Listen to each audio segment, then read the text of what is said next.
Hi, I'm Dale. Blake's on after me. Okay. So, I want to start off with the dollar. And, if you are a dollar bear, I just want to caution that we diverge at this last low. And if I wanted to be short the dollar and I was flat, I'd wait for a rip back to 99 or so to do so. There's some people thinking that this is actually um, some type of low in the dollar where we've cleaned out stops under this low. And if we get going, that we're going to make this kind of move to the upside. So I'm having a hard time deciding what to do. And it's an IDK for me, which is an I don't know. So I'm not doing anything. I can't get bearish euro until I see it trading back under 110. So for now, I would favor a pullback as an entry on the long side between 110, 109 and a half.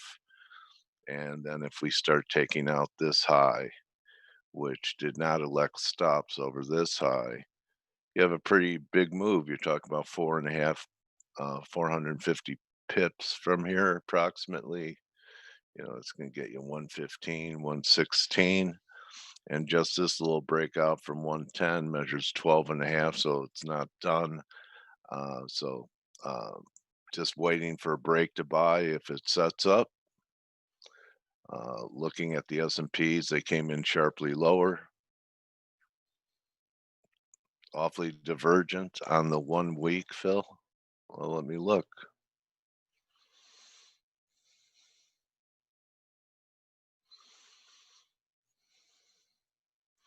In what way?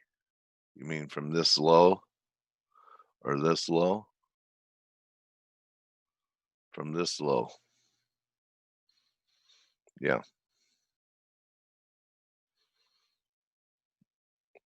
Oh, and this is no. Yeah, the Dixie. You talk about this high then. Oh, 2018.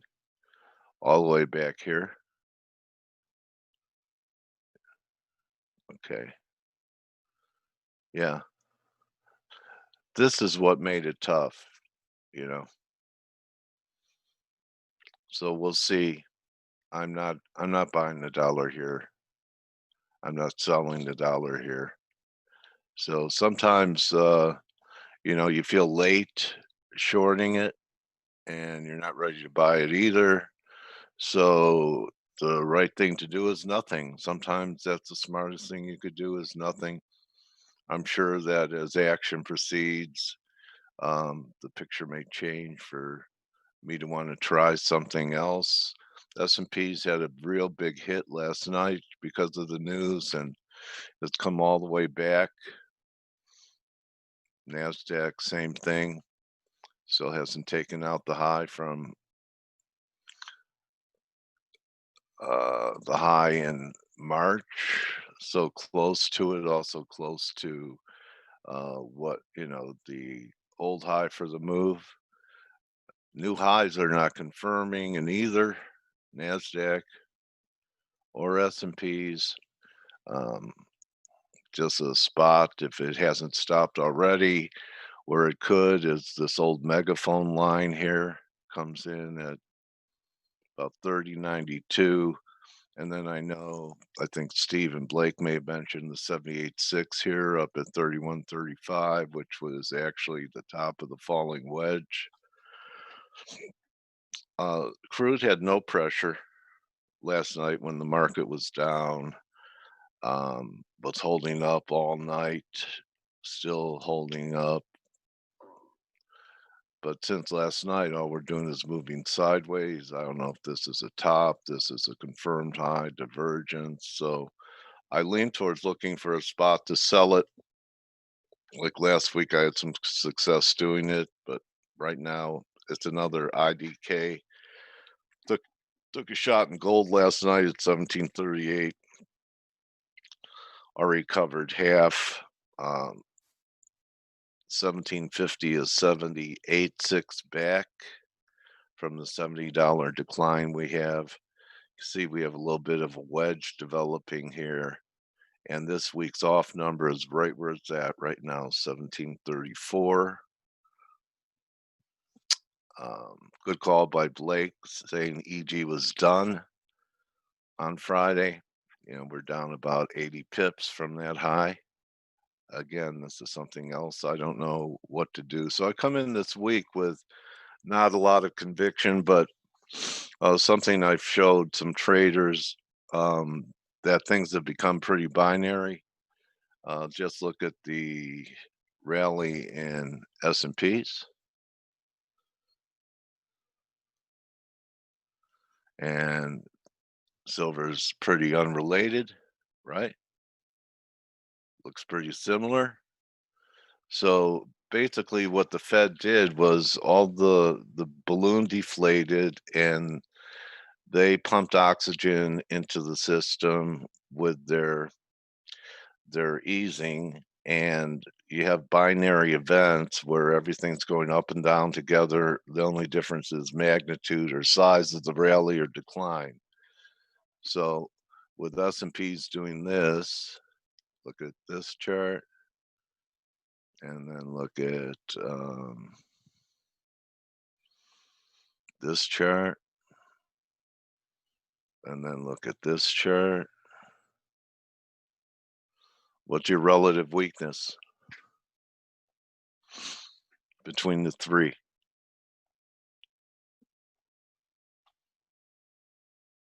At least the last few weeks. Any guesses? I'll show you one more time. I'll be like an optometrist. What's stronger? This and this, or this? What's a weak sister here? Okay, well, to my eye, it's gold. Okay. So we'll see. I could also see how we could make another high towards 1780. 1750 is 78.6 back from this first $70 decline. But this could also be a failing rally here. Okay. And this is something that you can't. Sure. Okay. I could understand that. Becoming a subscriber is something that's going to make you a better trader. So, I know that Andre had a great pip on Friday, and gold got out at 1737, good for 37 bucks. Greg is still looking for much higher numbers. And I'll just give you a peek at some of the active patterns in play. Best one so far, and there's Greg's cable target. Okay, let's see. Blake's bullish here, buying it around here. And yeah, you could see that his bull bear line is down there under 110. Okay, so, if you wanted to look at his rationale, you just click on it.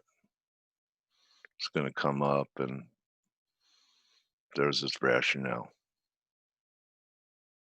I'm telling you guys that there's so much good research and content on this site. You really don't have to go anywhere else because you get all these different forms of analysis. You get Elliott, you get harmonics, and not just the method, but the mad scientists behind the method. Greg and Andre, Blake, Steve Volge, Stelios. So give it a shot and give it time and join the chat room after face ends today. Anyone looking to take the step and join today?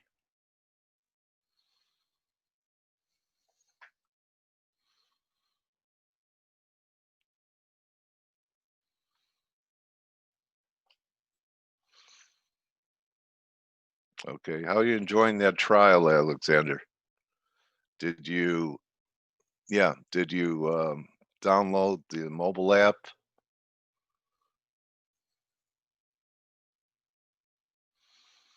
Okay. All right, because that's pretty handy to have if you live your life and don't sit in front of your platform all the time. All right. So Blake, how you doing? Good morning, Dale. How are Good you? morning.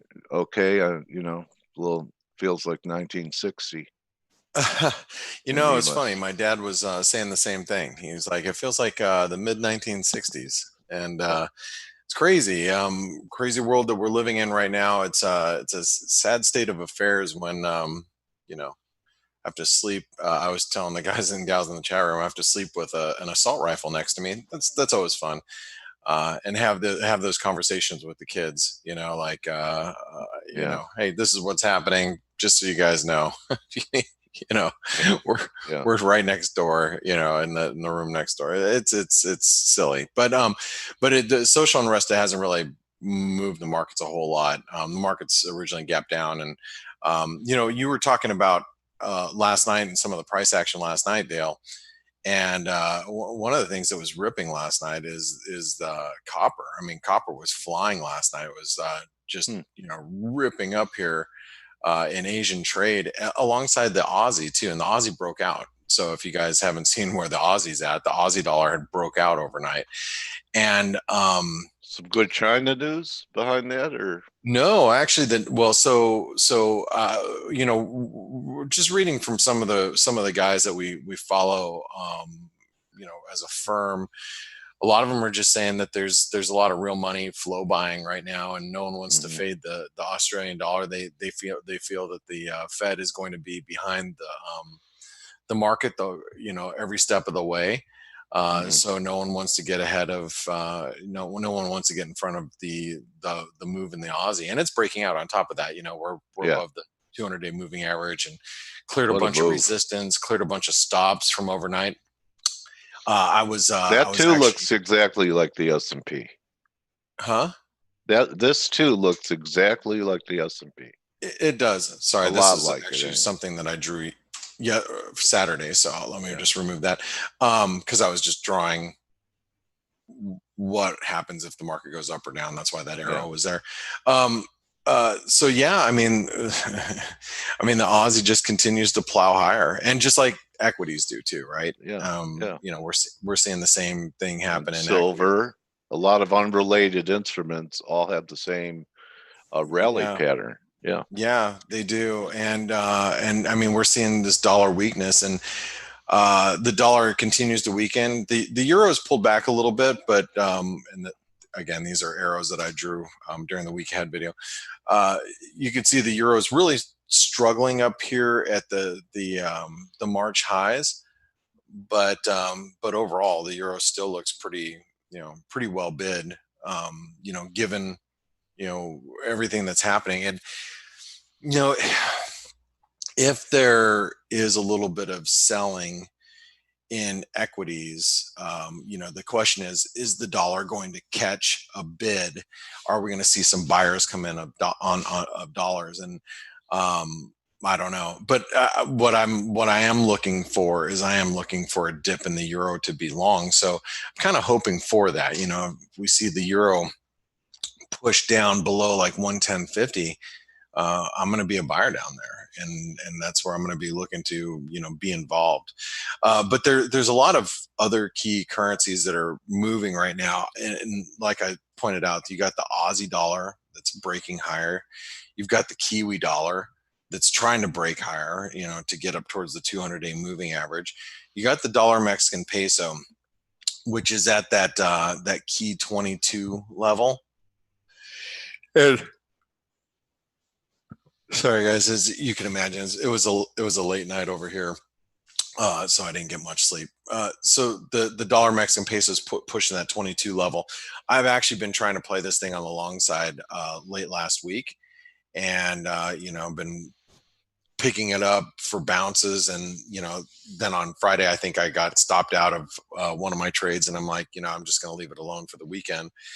and I'm surprised, we're not seeing a sell off of emerging market currencies. You even have the US dollar, South African rand that's pushing lower. So, this is just one of those things that when you're seeing, the emerging market currencies do okay, that's telling you that equities are not really in trouble here. So if you're like, oh, S&P is going to start moving lower, I would just keep an eye on the US dollar Mexican peso right now. And as long as the US dollar Mexican pesos, trading below, like, let's call it 22.25, excuse me, 22.25, if we're below that, I don't think there's much, to worry about as far as equities go. um, but the thing we do have to worry about, with equities, is, if this social unrest continues, how's that going to affect consumer sentiment? How's that going to affect, certain businesses? If you guys don't follow me on Twitter, we're in lockdown here in Arizona from 8 o'clock on for the next week. So 8 o'clock at night, we basically have a Oh, you curfew. have a curfew, huh? Yeah, we have a curfew. And how does that affect Yeah. sentiment? You know, Who's going to go to a restaurant with between the virus and this? yeah, I mean, well, yeah, you got that, and between the virus and this, and it's like, from a consumer sentiment standpoint, it's going to really sour. Just like, I'm not buying anything. Like, why am I, oh, I was going to buy a new TV. No, I'm going to go ahead and why am I going to do that in a pandemic? We're dealing with a pandemic, and we have riots. Like, just a couple miles away from where I live, in Old Town Scottsdale, there's, 300 rioters walking down the street, breaking windows, stealing everything. And it's like, all right, well, I guess I'm just going to stay home, and I'm not spending any money doing anything.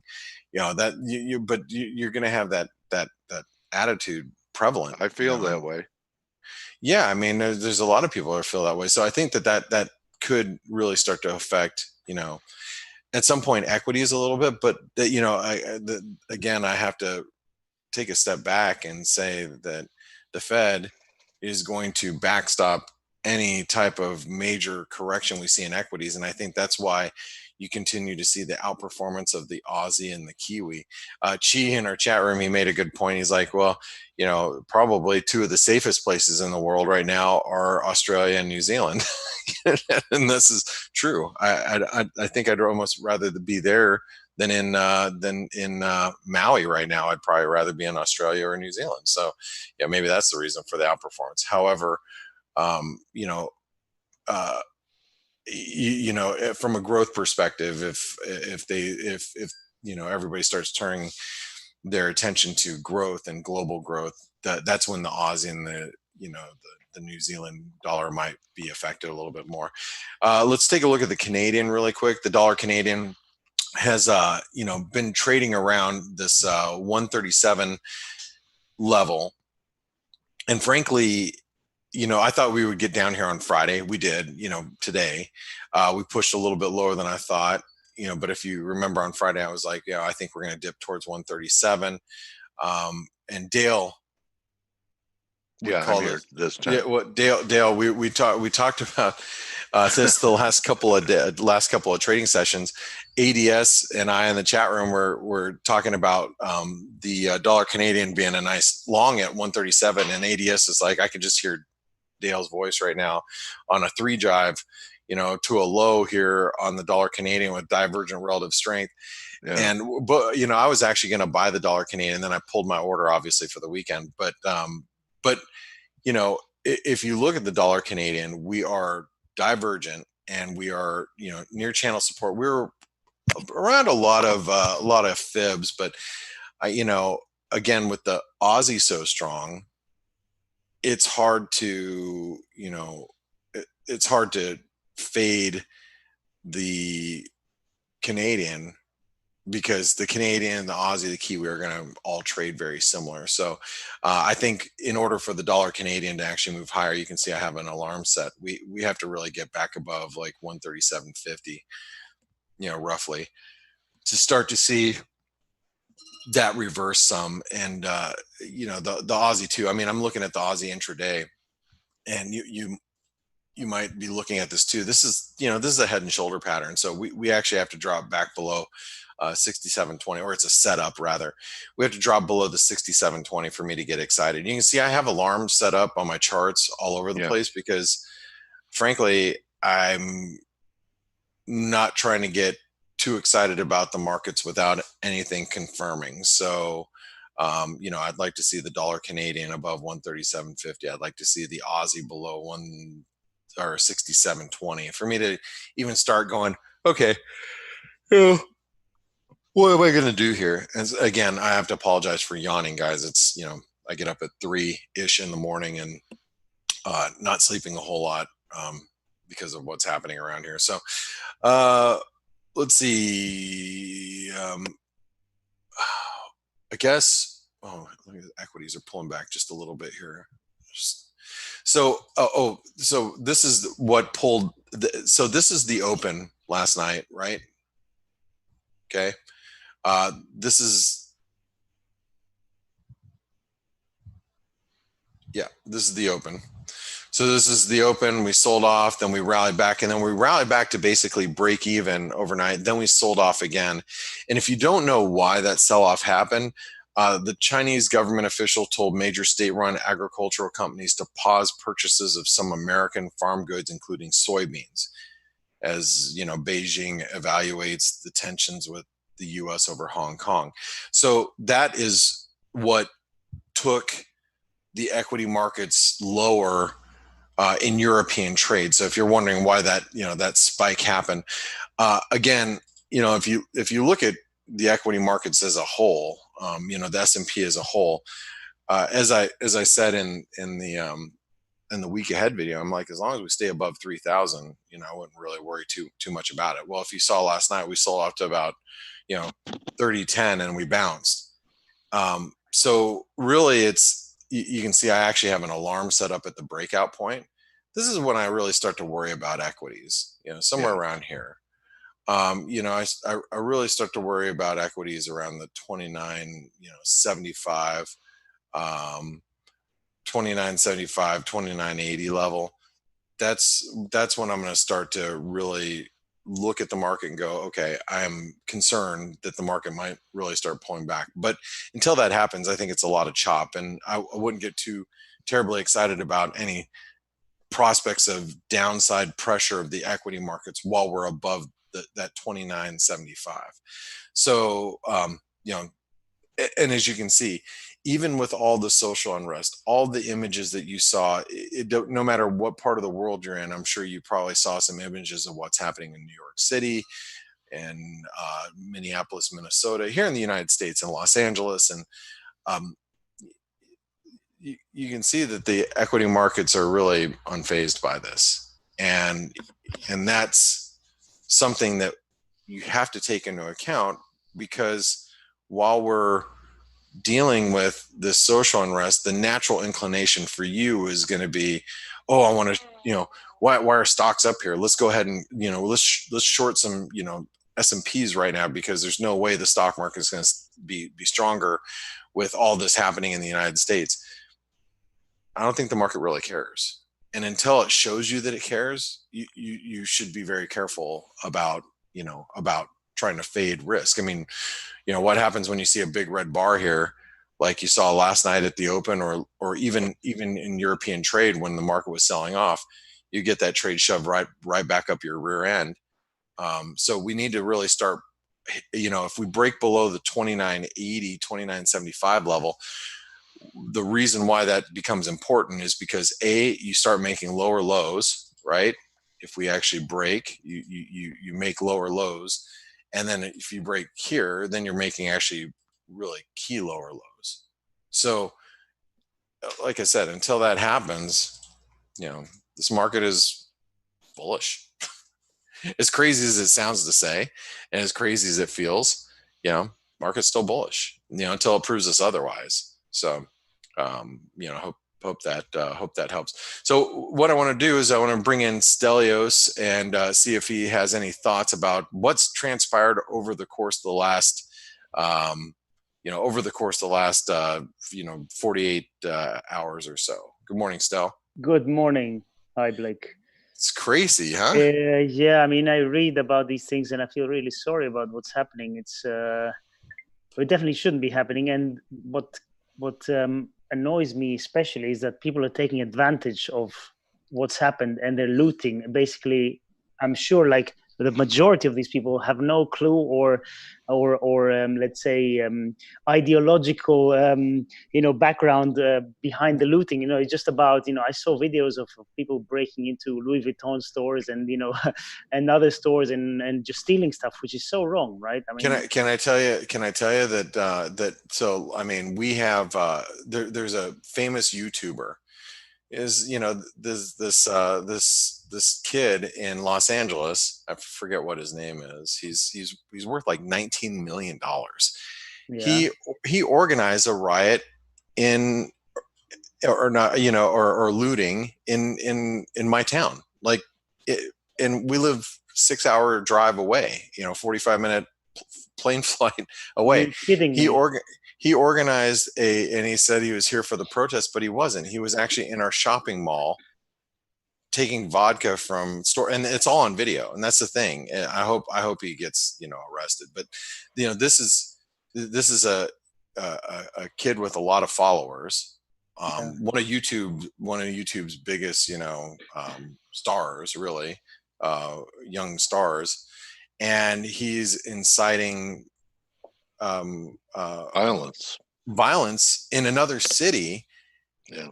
And so the protesters that we had in downtown Phoenix, where you would expect a protest would be, they were for the most part really peaceful. But just down the street from where I live, a few miles away from where I live, you got this group of 300 young kids, and and if you were wondering, are they what race were they? They were every race, and they were just young kids with masks on, breaking, looting into every expensive store in downtown Scottsdale. Wow. And they were violent.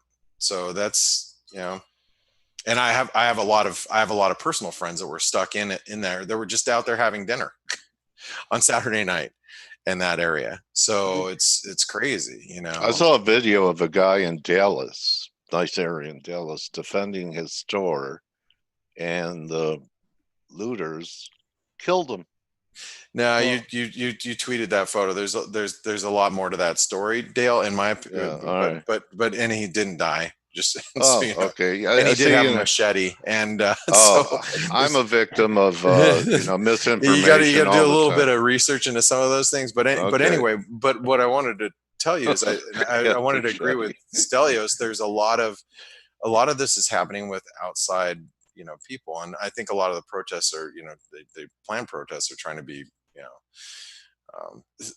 but let's just ignore all that and just realize that there's a lot of violence out there, and a lot of the violence is going to suppress consumer sentiment. It's going to compress economic activity, but then it's the last thing we needed right now. Yeah, I mean, on top of the virus and everything else, so it's just the thing is now you have a market that's kind of stuck, and you take currencies and you're like, well, what do I do with currencies here? Well, the fact of the matter is, we don't have a lot of options at this moment, because we have equities that are held up by the Fed, and then you have currencies that are kind of, you have every central bank is basically at zero. We have a whole world of ZIRP, right, Stelios? Yes, absolutely. So what do we do with currencies now? Well, currencies, in my opinion, are still correlated with risk, with equities. I mean, obviously, you have an outlier here and there, like the euro has been going pretty strong over the last few days. But overall, you look at commodity currencies, you look at sterling, you look at the dollar, they're still relatively correlated with risk. So if you want to take a view on currencies, you have to take a view on equities. And that brings us back to the million-dollar question. What happens with equities? And I agree with you. I think the market is disregarding pretty much everything. It's actually funny, not funny, but it's weird because overnight it was still positive, in weekend trading, even though everything was happening in the US. We opened up positive. The only proper minor leg lower it had today was when China announced that they're not going to be buying agricultural products from the US or decreasing the amount they're going to buy. And basically phase one looks like it's going out of the window, at least until now. So, I think until we get, and until it doesn't make so much sense to be short equities, which I think it does, but pretty much everybody wants short equities. Until that goes away, until everybody's been flushed out, I think we're probably going to squeeze a little bit higher. It makes no sense, but I think that's what's going to happen. So that would probably mean, in all actuality, then continued dollar weakness if equity markets continue to rally. Yes. But yes. if equity markets do start to pull back, then we start to see a strengthening of dollars, and because the dollar becomes the risk-off proxy, right? I mean, yes. that's what I think, and but if you look at you look at equities and you go, equities are continuing to go higher, then the euro should continue to go higher as well. And now there's other things happening with the European Union as well, because you have the European bloc that's trying to talk about putting together COVID relief, but it's not so much that, or it is that too, but what's more important is the union that is being formed with the European Union. And how do you and there's been a lot of talk. Do you have any positive feelings about what's been happening in the European Union, Stelios, being that you are in Greece? Yeah. But any further thoughts? I think what they're trying to do now is they're trying to be very constructive. And remember, we're losing, or we've lost, one of the members of the European Union. So the UK is out, and this is, I know it's been a long time coming, but this is a very big event. And they want to do everything they can to make sure that they project, a vision of solidarity, and we're all here for each other. And the European Commission is basically giving away billions to the EU countries for relief. So I think this is all positive euro for sure in the short term. In the medium term, I still have my doubts, and I've said this from a long time ago, years ago, that this union was a great idea originally, when basically it brought together all these countries to have free trade and free transfer of people and goods and services. It was fantastic. But then you add in the single currency, and you're trying to put together so many diverse countries with a single currency, which I think in the long term cannot work. It just cannot work unless you have transfer of funds from one state or one country to the other, just like the US do. So in the short term, to answer your question, because we're all trading short term here, I know I trade a little bit longer term, but really we care about what's going to happen tomorrow or a month from now. I think the short term, the euro, this is all pretty good for the euro. The strength it's seen is probably justified. And I think it might continue for a bit. But in the long term, when you ask me, in 5-10 years from now, I think the euro is going to be in some trouble. But who cares about 5 or 10 years from now? Just me. Yeah. So you're talking more, but more longer term. Yes. Okay. Well, it sounds like Steve might be back. So, Steve, how are you? Good. Yeah. Trying to juggle around a couple of issues. Yeah. Okay. So from what I understand, you guys have experienced a lot of rain in. No, actually, just 15 minutes of very brutal rain. It was very weird.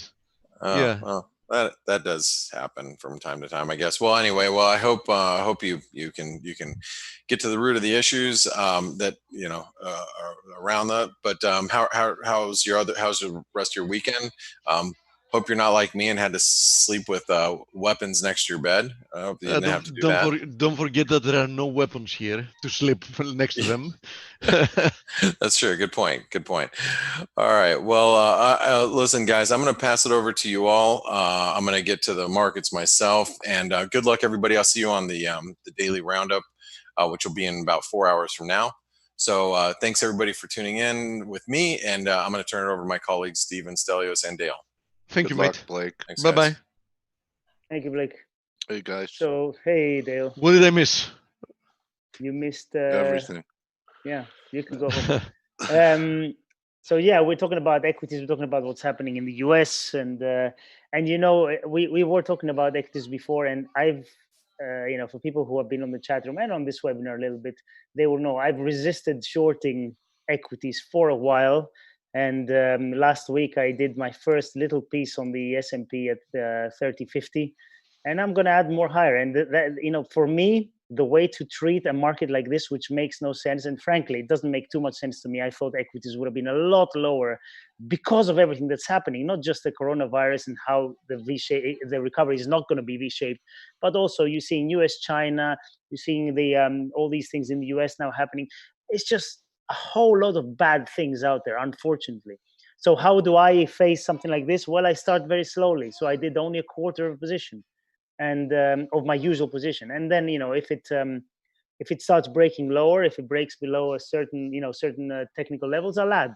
But you know, if it continues going higher, I'm going to wait a little bit, and then maybe I'd add a little bit more higher and go like that. And my you know, my sizing is adjusted accordingly, because you know, when I don't understand something completely, I just don't want to take too many risks. Yeah, couldn't agree more. And yeah, so you know, let's hope that things in the US calm down relatively soon, and you know, these people who are basically Isn't there any Fed SPV that can solve that problem? yeah, They'll invent something, won't they? good question. I just hope that people stop robbing people from their belongings, you know, and their products and all that in the name of something else. It's just ridiculous, in my opinion. But what can you do? So what else? It can't be solved by social distancing either, because it's socioeconomic distancing. That's the issue. Yeah. Anyway, what can we do? So what Trade. else? We got to trade. We can trade. Yes. So we had didn't have that much this morning. Some PMIs out. Numbers are looking a little bit promising. Although makes sense. I mean, of course. You know, we really catered to numbers we've never seen before in the vast majority of the you know, economic indices. So yeah, I mean, you know, from that point on, there can only more or less be you know, better. But the question is, you know, how much better? Yeah, and you see numbers improving a little bit, although we are still quite a bit below the 50 level in PMIs. Remember, above 50 is expansionary, below 50 is contractionary. So even if we're at, you know, 48, or you know, we get back close to 50, we're still going down, and that's just at the lower pace. Yes. Yeah, the lower pace. But you know, we kind of expect things to turn around a little bit. The question is, how quickly do we go into expansion, and how fast this expansion will be? But we're still some way away from that. You know, the main event this week, data-wise, is we have the RBA, the ECB, and Bank of Canada with their interest rate decisions.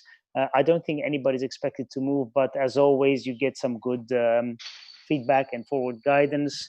And you know, we're at a place where things are quite volatile regarding the COVID, and how countries are opening up, and how this is going to go into the winter. So, you know, I'm going to be interested to see how central banks view this. Although, you know, you can guess that they're going to be quite optimistic, and as they always are, and forecast, you know, nice growth coming back to global markets. But anyway, that's actually all I had. I don't think there's anything else. Obviously, the whole thing with China retaliating, let's say, against the US is very worrying to me. But they've shown in the past that when things get really bad, they just bring out a couple of headlines from both sides, and everything's again nice and Fixed. Yeah. hunky dory, and everything's fixed. Yeah. So I'm not. I don't trust them anymore, that much as I used to in terms of their announcements and headlines. But we will get quite a few headline bombs, I'm sure, in the next few days. Oh yeah, especially if we see risk turning lower. I'm sure it's not going to take more than 2-3 days of a sell-off before we start getting, tons of statements, both from politicians and central bankers, to prop up the market. Yeah. Okay. Anyway, let's see. Cool. I'm happy today. Silver is going really well, and silver has been ripping. We said that this was a consolidation. I mean, within less than 2 trading days, we've moved another 80 cents to the upside. Now, I think we're now approaching levels that we, need to be careful. I mean, if you're long, you need to be careful. I think that, the area between like $18.50 and $19 can prove to be quite a formidable resistance. So I wouldn't be surprised if we saw some type of a pullback there. Pullback. DSI is in the 90s as well. So yeah, pullback that I will be looking as a buying opportunity, to be honest. So yeah, silver looks great. But I don't think there is any risk reward in buying it. I mean, people had the opportunity to buy it after this triangle, but I think that the risk reward now is really bad to be long in the short term. Now, of course, I wouldn't blame anybody that would buy even at these prices silver if they wanted to buy and hold, because for buying and holding, I think that even at these levels, it's going to end up being a good investment. But from a trading perspective, I think that with a little bit of luck, you might be able to buy it again at levels like 1660, 1610, perhaps even 1550. I doubt it, but perhaps even there. So I think that any decent pullback should be viewed as a buying opportunity. And the gold silver ratio, just look at it. I mean, an amazing explosion higher to levels we have never seen in history. And now it's going back to basically the high of the old range, right? Yeah. I mean, people see this and they're like, oh my God, I missed this move. But historically speaking, we are still extremely overvalued in the gold silver ratio. Having said that, watch carefully, because this 93.40 area is the confluence of that previous high and the 200 daily moving average. So, you had an amazing opportunity to buy this bear channel. But, although I think we're at about equality or 1.23 of the first 20 points down. Might be the case, but who tells you that this isn't going to be a 5-wave move? You know what I mean? In which case, equality is not going to be. If that's a 5-wave move, you might find the end of a wave 3 at the 161.8% extension, Dale.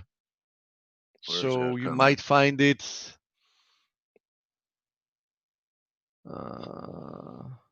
there at 82.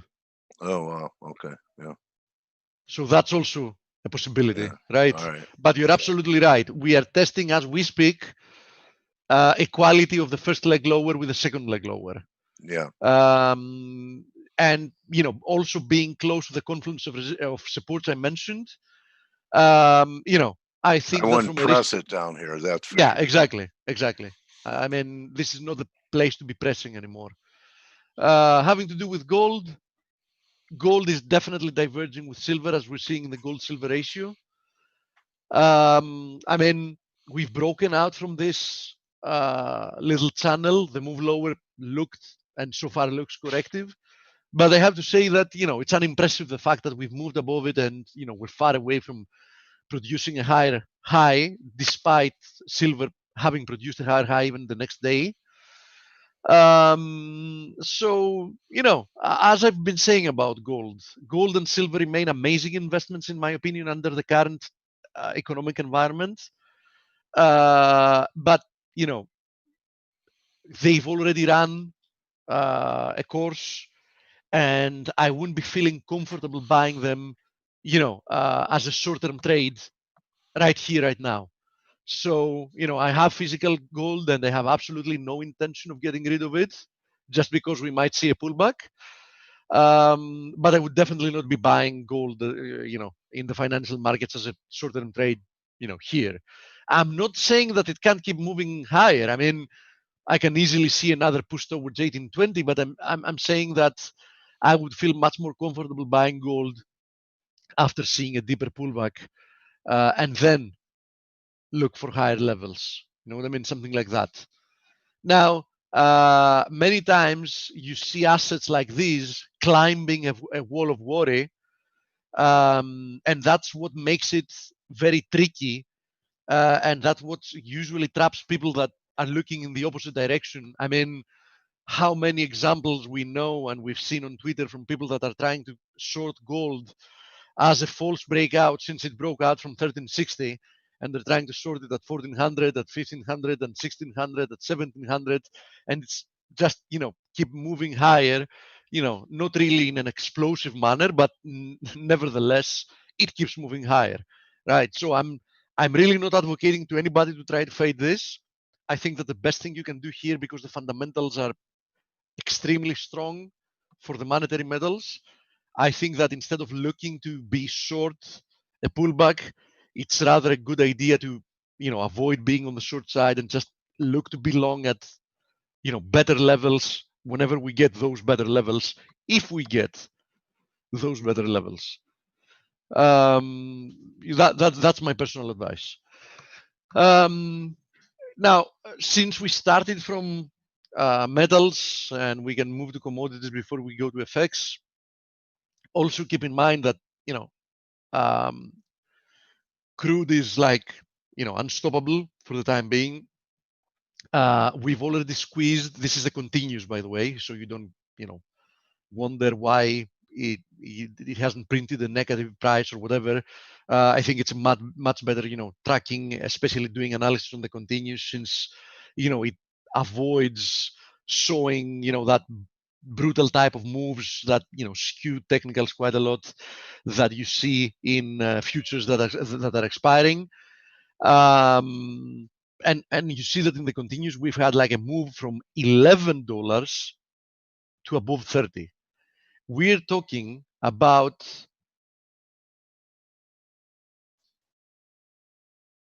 a 174% up move in 30 trading days. So, you get the concept here, right?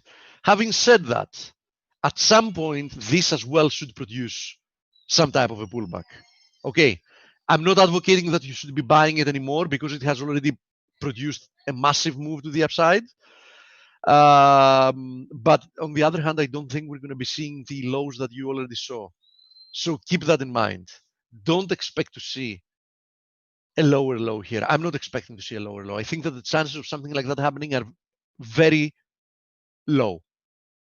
Nothing is impossible, but very, very low chances. I think that best case scenario, what you can hope for, best realistic scenario to be perfectly clear, is some type of a pullback down to this support resistance area at roughly $20. I think that's like the best probable scenario that you can be expecting to buy. Now, having to do with upside levels, I think that the next upside area of resistance is anywhere between like 33.80 and 34.50. I don't really see any big resistance until we get there. As long as we trade above like 29, I think that the path of least resistance remains clearly to the upside. The path of least resistance clearly remains to the upside as well, having to do with stocks. Personally, I'm still, very much convinced that this recovery higher is at the very, very, very last stages of it. I'm not saying that we can necessarily retest the lows or produce lower lows, but I do believe that we're going to see at least a deep pullback starting soon. Now, as I've been saying since a couple of weeks ago, soon doesn't necessarily mean 1-2 days, might be a couple of weeks. But I don't think it's easy for this to run a lot higher before we see some type of a pullback. I would at least be looking for a move back towards roughly the 2700 area. So I'm still 3/4. I've been building a short position. I started earlier than Stelios, but on the other hand, I was long prior to that. So I've funded my short position. I've already committed to 3/4 of a regular position. My cost average is just below 29.50. And I still have 1/4 of a position that I'm going to be adding if we see higher prices, if we get closer to 3100. In which case I will be looking, as I said, for a probably sharp, perhaps even short-lived, who knows, pullback towards 2700. The VIX, as we've shown multiple times, has been diverging, has been clearly diverging, having found support at this roughly 25 area. We're seeing higher highs in stock indices, but the VIX is clearly disagreeing with this. The VIX is not historically, by historically I mean taking into account the last 12 years, cheap where it currently is, but it is extremely cheap considering the economic backdrop that we currently have in hand, and the global situation, and the fact that we saw the type of move that we saw lower. So I do think that the path of least resistance for the VIX for the next big move is going to be to the upside, and that's why I also think that the next sharp move that we're going to see in stock indices are going to be to the downside. We might keep appreciating in this slow manner to the upside, but I do think that the next sharp move is going to be to the downside. Now, once this happens, we can then start analyzing what type of a move we have in hand to decide, what type of a move that is. If it's, if it can actually bring us towards the previous lows, or if we should be buying it, for another move to the upside. But it's too early to, to consider all that. There's a question about platinum, so okay, let me cover that before we jump to FX. Since we started by everything else. So here's platinum. Nothing has really changed in platinum. As I've said, first of all, historically, platinum is extremely, extremely undervalued, even following this sharp rally higher. But as I've said multiple times, this 875 area is a very, very significant area of support resistance. In this case, of course, as a resistance. So I think as long as we stay close to it, it doesn't make sense anymore buying platinum, because you're buying close to resistance after quite a big move to the upside. Okay, so if we're talking about a long-term horizon, I'm definitely bullish platinum. But if you're asking me, in the short term, I would be very skeptical in buying platinum here. Okay. Now, jumping to FX, having to do with the DXY. The DXY tested at the lows of the day the top of this horizontal support resistance area and the 61.8 of that move higher. And so far, it seems to be finding support here. Now, I really wouldn't be surprised to see dollar moving higher from there, because if you remember, we drew this at least a week ago, that perhaps we break through this triangle to the downside. We see a limited type of move, then we see some risk of move, which is 90% coming with dollar strength, and then seeing dollar weakness. In any case, I've said many times here that my thesis about the dollar is I'm extremely bearish the dollar in the medium to long term. I believe that the dollar is going to lose within the next couple of years something like 35% of its value. And when it happens, I think it's going to happen within a very short period of time. I think it's going to happen in less than a year. But I'm not sure when that's going to start. It might be in a few weeks from now. It might be in a few months from now. But until that happens, I can see the DXY printing a higher high. Not necessarily, but I definitely don't rule it out. Depends on what kind of a move we're going to see from the stock indices. Okay. So I'm very bearish the dollar, but in the short term, I'm skeptical that we're about to start that move. So having said that, we touched the 61.8. We're finding support so far. At the same time, which of course is not an accident, because like almost 60% of the DXY is the Euro USD.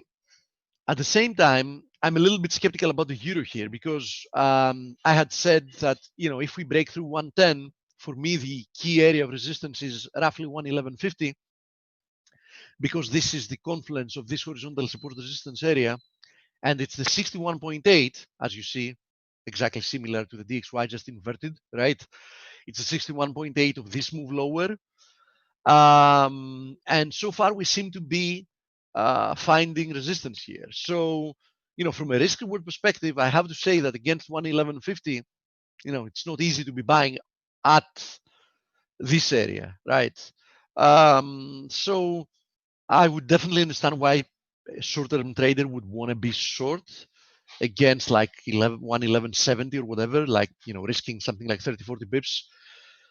Even if this provides like a corrective pullback, I think we can easily retest the 110 breakout area support.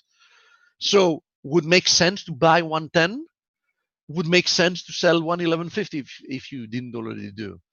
It's going to be important for me to see if we're indeed moving lower from here, what's going to happen from 110. Because if we see the Euro USD slicing through 110 once again, in my opinion, that's going to be quite a bearish signal in the short term.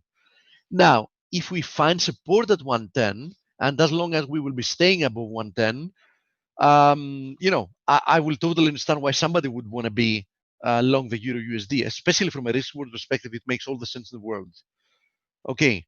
Not easy, though, to make a decision of what's happening here in the medium term. And the main reason why this isn't easy is simply because the euro, the DXY, etc., have been without a trend for a very long period of time. I mean, I know that we've now been indoctrinating in trying to find a trend where a trend doesn't exist, meaning we're seeing small moves from a historical perspective. But since that has been that has been followed by, that has been preceded by a period of complete inactivity, even a small sharp move in comparison to the previous one looks like it's the start of a trend. But in essence, if you zoom out in the chart, you'll realize that the Euro USD and the DXY are still without a real trend. So, having that in mind, in my opinion, you should be very careful in jumping the gun. I think there are better opportunities out there. As I've said multiple times, for example, in the USD yen is completely without trend. In my opinion, it's, if you want to lose money, you just need to try trading the USD yen, because it makes no sense. And let me say it oppositely. If you can really make money trading the USD yen in how it's been trading recently, you're really, you're really not helping yourself, because if you can really make money doing that, you can make a lot more money trading something else. The cable, to finish up with the very popular ones, and then I'm going to move to commodity currencies. The cable is still toying around with this neckline. Now, I know that we're currently trading above it, but it's still early on the day. So who says that we can't close below it once again? So in order for me to turn more positive, the pound against the dollar, at least I would want to see a daily close above this neckline. So at least let's see how we close the day, and we take it from there. Also keep in mind that today is the first day of the week and the first day of the month. The reason I'm saying this is because, from seasonality, we know that, especially beginning or very end of the month, it's more likely to see a high or a low. So given that, especially these couple of days like today and tomorrow, I would be paying closer attention to potential reversals because they have, statistically speaking, a little bit of a better chance of actually being, the real deal. And the same applies to stocks, by the way. So for example, if we see within the next couple of days, like a big reversal lower in stocks, especially given the fact that it's the start of the month, secondarily that it's the start of the week, it would be, I would count that as another little confirmation that perhaps this is going to be something to pay attention to, and not something insignificant. Steve, Christopher's here if you want to cover commodity currencies. Oh, okay. Can you do it Okay, sorry, I quickly didn't have or time. tomorrow? Yeah, I was a little bit late today because Yeah. I had the anesthesiologist called me about my son's operation that he has in a couple of days. So, I lost the first minutes. So we can cover questions tomorrow. Okay. I hope Jason's all right. It's a routine operation, Okay. adenoids, removing his Oh, adenoids. okay. All Yeah, right. so it's, a routine operation. Yeah. Hopefully. Yeah. I know. All right. Well, Okay, thank so you, I don't want to buddy. bleed into the interview. We'll cover the rest tomorrow, okay? You talk about surgery, you talk about bleeding, you were on with an anesthesiologist. I think you're heading into medicine today. All right. It's not much going on in currencies anyway, Dr. Olgi. Okay. All right. So, Christopher, I'm going to get you set up here, buddy. Looking forward to seeing what's on your radar.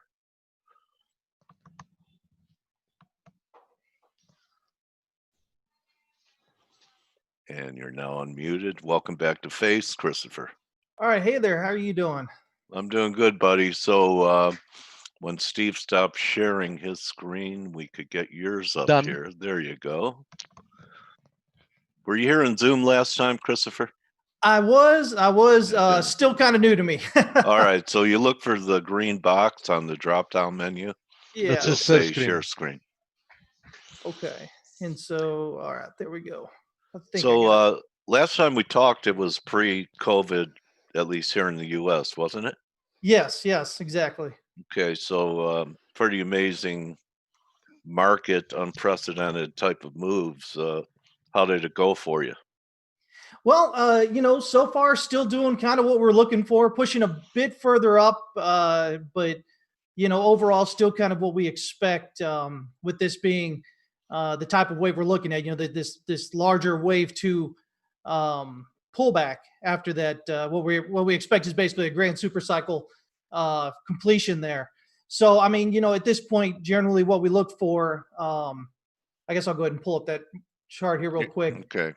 So, we've got this first wave down and we've got this second wave up. And usually at this point here, what we're looking for is that people just generally, they kind of ignore it. It was the move down again it brought fear to them. It scared them. They thought it was going down. It pushes back up. And so then they recover. They're like, oh, okay, we're fine. It scared me, but Yeah. it looks like it's good now. And so that's what we're seeing right now. I hear a lot of people who continually talk about the great disconnect between the financial markets, and the economy. We continue to get these large unemployment numbers, and and the stock market continues to go up.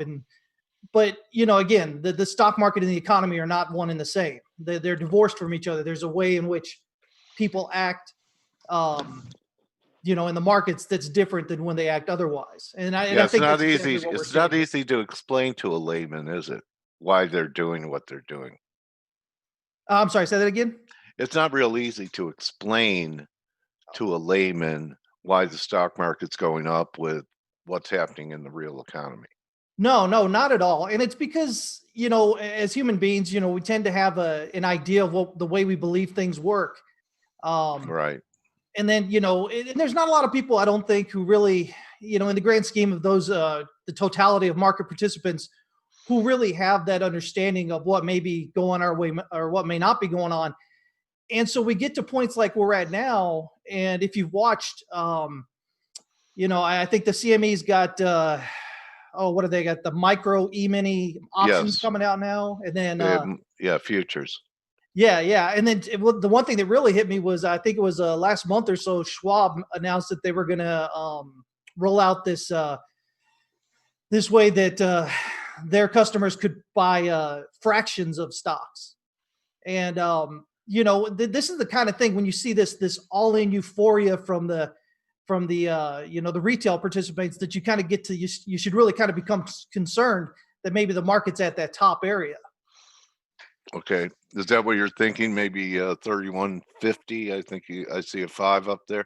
Yeah, I've got this right now. And there's a couple of different ways that we can count this going up here. I think it all just kind of leads to potentially this area, this right around this 31. What do we have here? Yeah, about 3140 or so, maybe.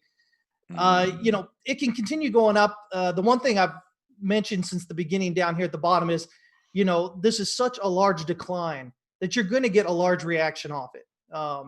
Historically, you can look at any other time where the markets drop that, when you look at the Great Depression there, you look at the Great Financial Crisis, you look at the internet bust, the dot-com bust. And, it's always the same way. You get, you've got to have a strong reaction off a strong drop there. And so, even if it went up here, I wouldn't be too worried, even if it gets all the way up here toward this high volume node area up here around 3250 or somewhat up there.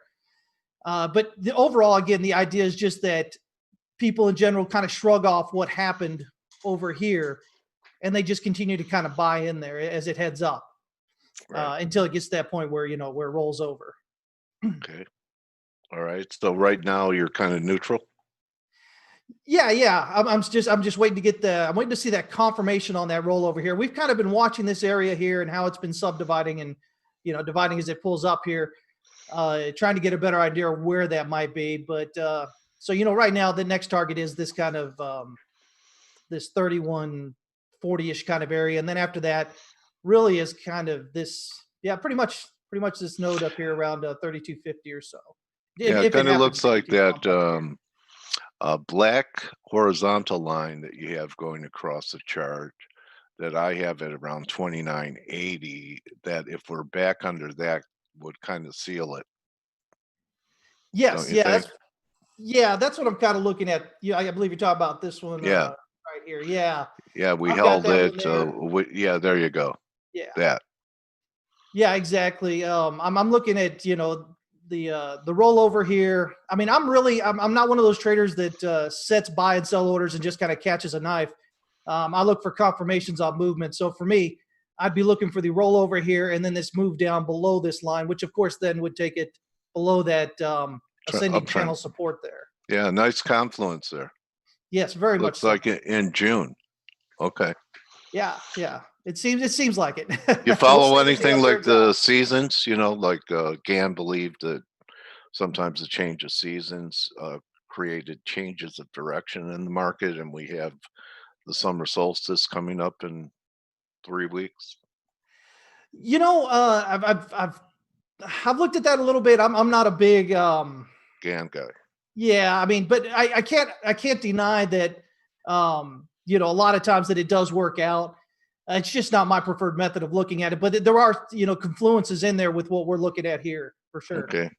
All right. Nice look, Chris. So we're looking for that. And now, let me see here. So the big idea here is, I think if we look at the bigger picture, the big fear here, it seems like everybody's scared of inflation. They see that the government's printing dollars. They say, okay, well, value of the dollar has to go down. Something I've been talking about for quite a while now is this idea of deflation and especially a debt deflation type spiral potentially. And I think honestly that's probably the bigger concern than inflation right now, because especially with the economy doing what it's doing right now. Again, we've already had that slowdown through the first quarter, the second quarter. The economy's got a lot of work to do just to kind of catch up. And, so if the market itself is dropping there, of course, there's the rush to the dollar, world debt denominated in dollars, basically, oil, petrodollar, all this kind of stuff, you know, and then the So you're economy not goes, on the dollar bear market train? am I not on that? No, no, Yeah. no, not right now. Not right now. I believe it's coming, but let me see here. Here's my local count, what I'm looking at to finish up a little bit lower potentially. But really, ultimately, I think one of the other people you had on here earlier was talking about it as well. I've got a target up here of around 110 or so. Okay. This kind of gets us that fifth wave finish up there. And so if we look at that in relation to what goes on with Bitcoin here, this is Bitcoin here in orange. Okay. Excuse me. So, you know, again, basically we've got this move down with the DXY here. And of course that's the value of Bitcoin there going up. And so we get this divergence. And so if I'm right here and the DXY should go up, well, then necessarily we should see Bitcoin go down. And not just Bitcoin, but we should see The market. the metals, you know, gold, silver, all that as well. Yeah. You know, it's interesting. I was talking about this, Chris, and you know, I've been doing this for a little while, and normally there's some differentiation between different asset classes. Like if you put up a silver and S&P chart, one's a commodity, one's equities, but now they're both commodities. That what happened was the balloon deflated, Fed action blew oxygen back into the balloon, and everything is going up together. The only difference is magnitude. Is that something you're seeing too? And have you ever seen that before? Yeah, you know, we kind of see this same thing. The same thing kind of happens whenever the market takes that hit. For instance, back In March? well, actually, I was thinking further back there toward 2008 Oh, when the market okay, went yeah, down there with the great financial crisis. You know, right. there was that immediate where it dropped Liquidation, down and gold and everything just dropped with it. The dollar went up. right. You know, and I think, you know, again, we're seeing that same thing. Again, it's that whole idea that's that flight to that flight from risk to safety. You know, dollars to safety. But that's going to be limited in duration. And so, you know, again, with that dollar going up, and then, you know, again, like you said, the stock market, everything seems to be kind of correlated, or it seems to at least be moving generally together.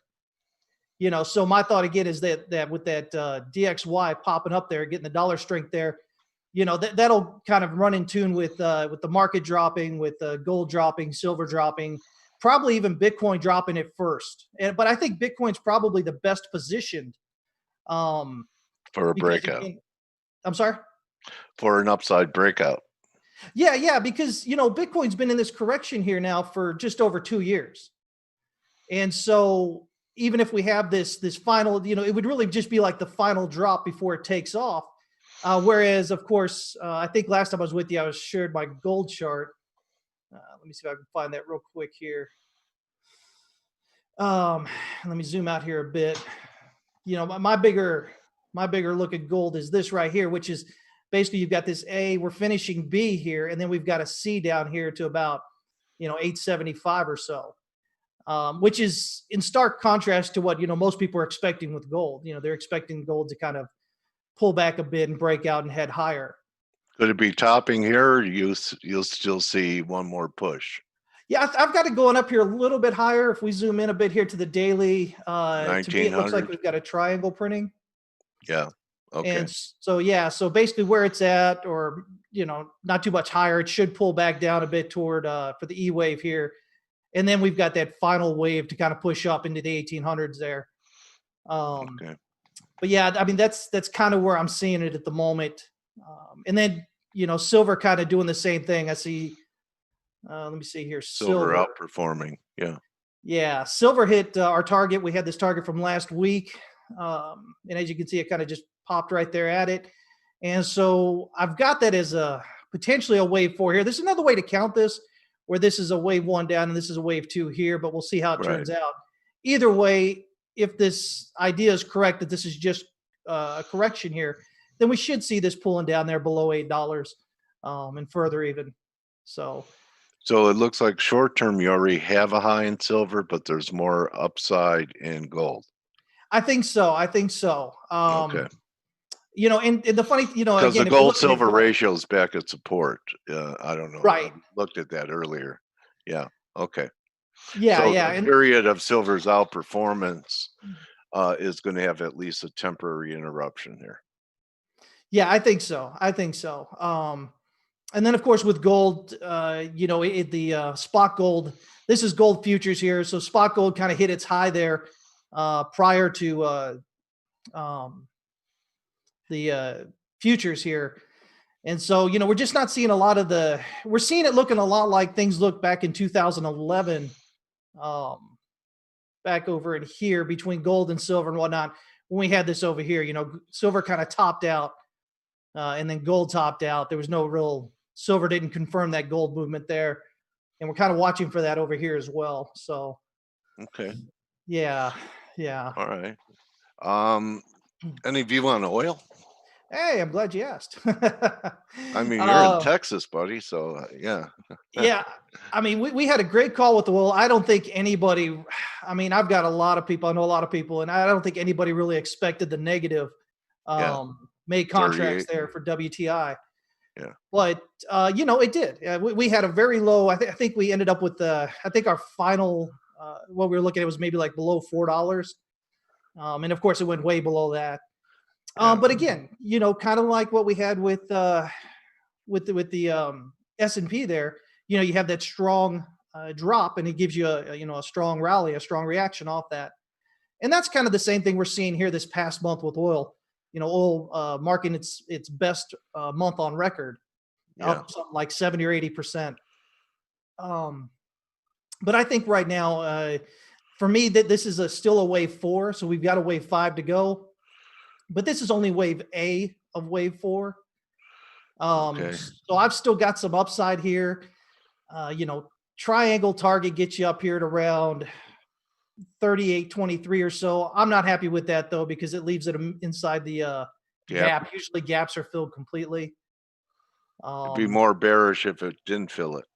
Yeah, yeah. But I'm thinking if it makes it up into there, at least to this pattern target here, I think it might actually make a run all the way up here to just below $42 and fill in that gap before pulling back for wave B. But we should Okay. get a wave B and a C that finishes off 4, and then we'll have a 5 still to go. The oil is still, there's still a glut of supply out there. Cushing, I think they're down something like 3 million barrels, at least with their storage facility. But they're having an influx of demand, or not demand, but an influx of supply again. So, again, for those who don't normally trade oil, the issue with the May contracts there was that when you trade this right here, which is WTI, West Texas Intermediate, you actually have to take delivery, and global supply is just in such a glut, and there's just really a lack of storage left anymore. If you're doing Brent, they keep it out on the, it comes out on the tankers out there in the water, but WTI is pumped in. And so if there's Right. nowhere to put it, you get into the situation you had there in May. I think there's still a big That could happen again. A negative I'm number. I'm not sure. Maybe not quite as bad or whatnot. I don't know. I think there's definitely. I don't see any. I see a lot of people talking about hope of demand outpacing supply and kind of taking in some of this glut through the end of the year. But again, if the economy keeps on doing like what we expect, where it keeps on dropping down, I mean, where's that? Where's that demand going to come from? And if you don't have that demand and you've got supply still increasing, where you can't just, you still got to put the oil somewhere, and there's nowhere really to put it. How about Chris? Into the summer, sometimes nat gas puts in a seasonal low. They are two different markets, even though fracking's part of both of them. Could there be a long awaited turn? Maybe one more washout in nat gas, and then a pretty good rally into the fall. Yeah, I think nat gas is probably the overall probably the one that's going to look a little bit better. I've got that, I think, just under $1 as far as a target goes on nat gas. You have a chart? I think I've got a chart. I haven't looked at it recently. Okay. Yeah, I thought I'd bring it up because no one even talks about the Widowmaker anymore. That's a good sign. Yeah, yeah, Yeah, that exactly. means they've stopped trying to bottom pick it. Let's see what's going on. Let me see what I've got here. Let me pull this back over here. All right.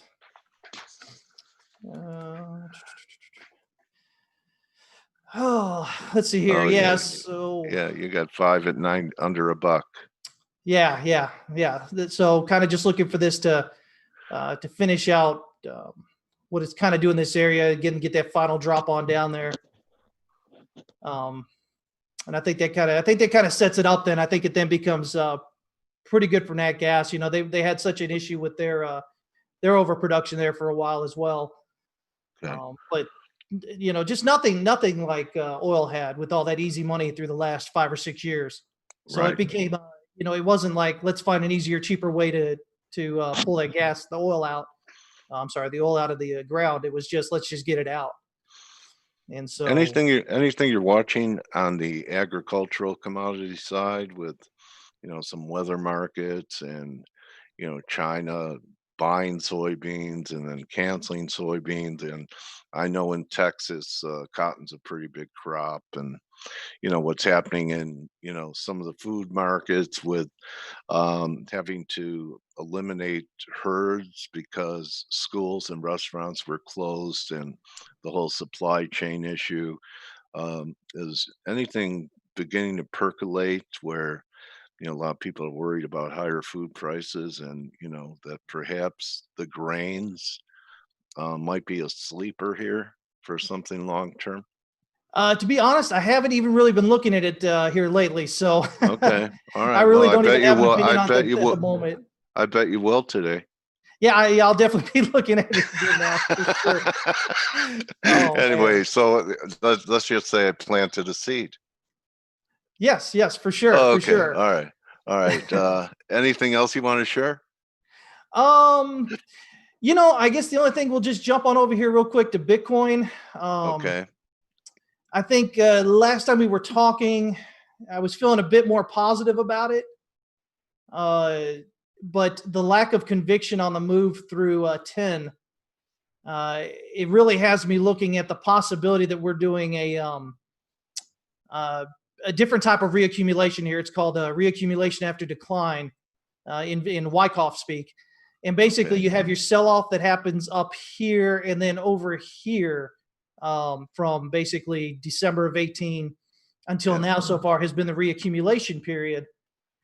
So I'm actually looking for. I know some people are looking for this triangle here, Yeah. and that would probably. I would expect that if this were to play out, price would bounce around that 6,400 for the wave E, and then take off. But I'm actually looking at this as potentially a larger wave 2. Interesting. So if it were a triangle, that means it would be, the next move out of it is the terminal wave. Yeah. So you get your triangles of wave 4, wave B, wave X. Right. And so that would mean that it just, the more I look at it, the more difficult this count kind of becomes leading up to it. The easy count is the 1, 2, 3, 4 here, and then Right. 5 with the 2017 top.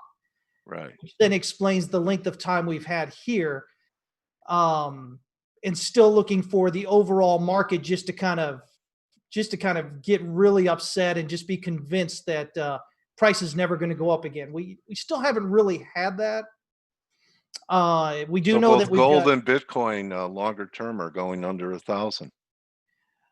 well, Isn't I that don't what know. you have? Oh, you have 1,800 there. Okay. Yeah, now there's a couple of possibilities Yeah. on here. I'm really looking, if we're coming down here and doing what I'm expecting, this will be something that we call a spring. And what that is just going to be a sharp drop below this support here, this 3,100 support. Yeah. And my first real target is right there around 2,300.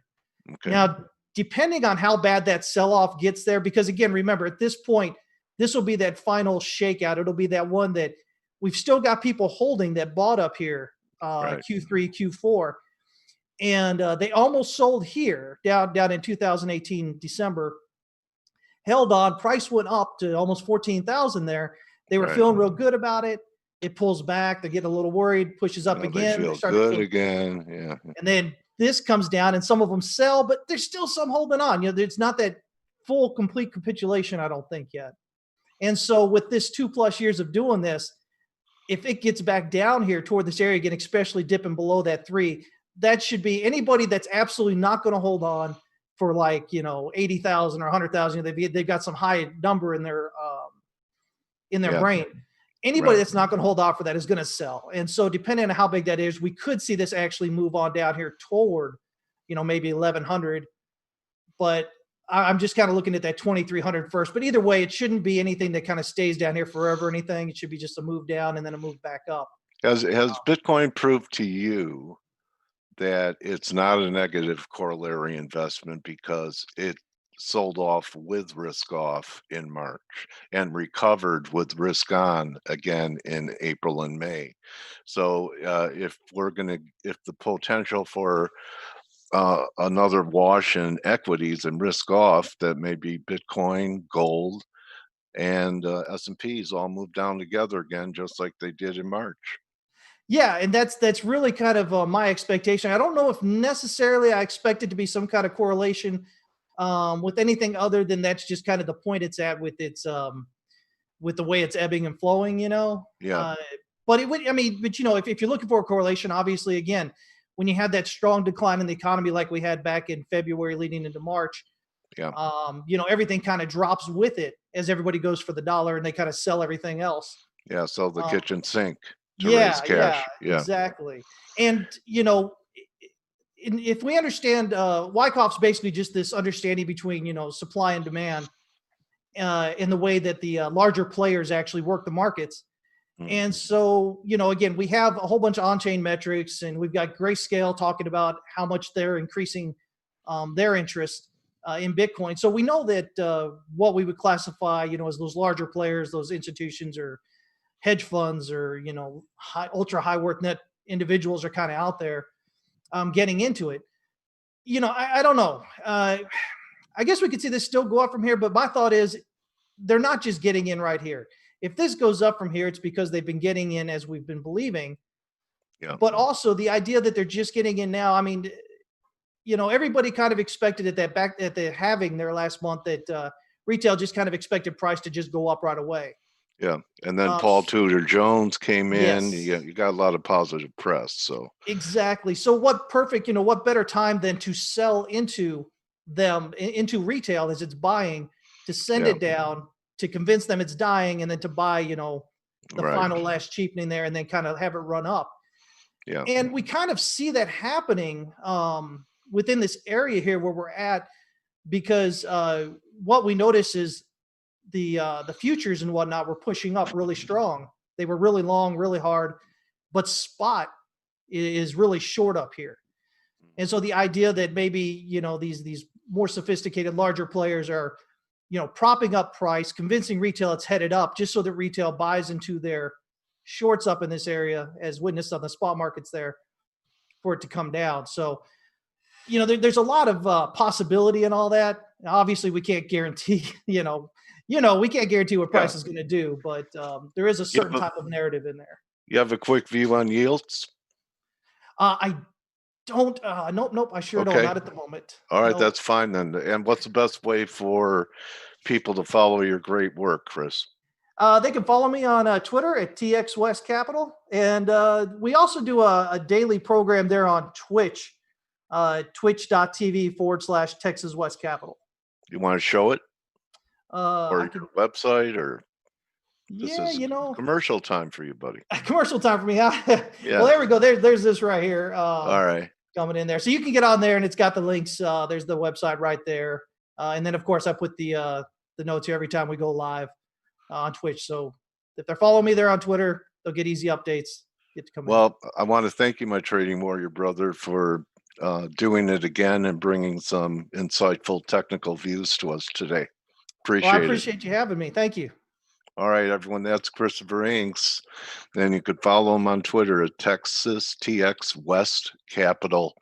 You could tell this guy has a feel for not wanting to be the same way with the crowd. So thanks again, Chris. Have a great week, and you and your family remain untouched with all the weirdness happening in the U.S. here.